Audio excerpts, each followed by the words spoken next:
Meantime, Denver Public Schools back in the spotlight this morning over a so-called Black Excellence Pledge that will include pushing critical race theory and DEI, as well as other ways to make the district's curriculum, as they say, more equity-based. Well, one parents' rights group has hit the district with a federal civil rights complaint, accusing the pledge of being discriminatory in its efforts to prioritize Black students over those students of other ethnicities. Caroline Moore is the Vice President of Parents Defending Education. Michele Exner is a senior advisor for Parents Defending Education. Welcome to you both, and thank you very much for coming on. Caroline, if we could start with you, just sort of outline your concerns with this approach from the Denver School District. Yes, absolutely. So what we have here is this Black Excellence Pledge that all teachers in the district are required to sign. And what's troubling about it is the problematic language.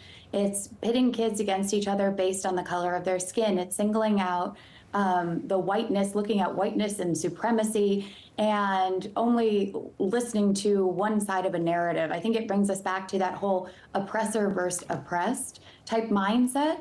And I think that definitely, we have to take all students into account. I don't necessarily think that equity has benefited any student. I think that, we should really look at an equality approach, have merit-based teaching in schools, and that's really what we advocate for here. So we think that, as the federal law says, there should not be any discrimination in schools. All students should be able to go to school and be involved in educational programming that is open to all students and benefits all of them, no matter what their race or background is. And so that's why we filed this complaint, to raise awareness for the Department of Education to investigate what's going on in Denver Public Schools, because if teachers are required to revolve curriculum around this Black Excellence Pledge, I think there's more troubling things going on in the district.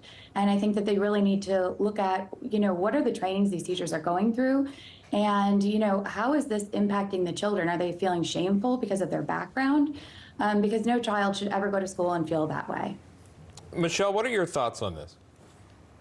So, I think it's sad for us as parents now when we think back that we used to recite the Pledge of Allegiance to our flag, and now they're pledging to race baiting and divisive ideology. I can't imagine being a white student in Denver classrooms who is seeing the faculty around me refer to my skin color as a source of harm. This is actual racism. We're regressing as a society, and unfortunately, schools are leading the way for all the wrong reasons. No student should be ostracized or targeted simply for the color of their skin. And what we're learning, and Caroline, please feel free to correct, this was an internal memo sent out to teachers. Did we hear from any teachers who might have felt uncomfortable by what would have been required for them to pledge? Actually, we haven't heard from any teachers specifically, but, teachers really feel worried about speaking up. And so that's why we have an anonymous filing system, so people can email in. We have teachers in Denver Public Schools that have reached out before, not specifically for this complaint, but that's why we do that anonymously, so that teachers, if they feel pressured by these trainings, they don't want to lose their jobs either.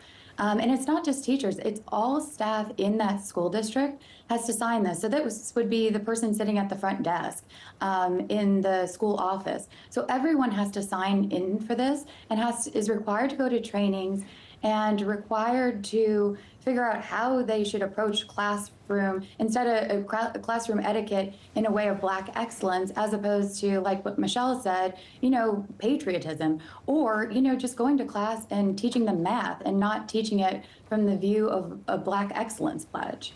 I'm just looking over some of the information we have. Michele, the memo reportedly sent out by the district superintendent, Dr. Alex Marrero, who describes himself on the district website as the son of a refugee and first Latinx head of Denver schools. What do you make of that? The superintendent, is this a part of the superintendent's mission? Your make on that in the internal memo? I'm going to start, and I say this as someone who's Hispanic. Latinx is not a thing. It is a make-believe term that progressive ideologues have just made up. So I will start there.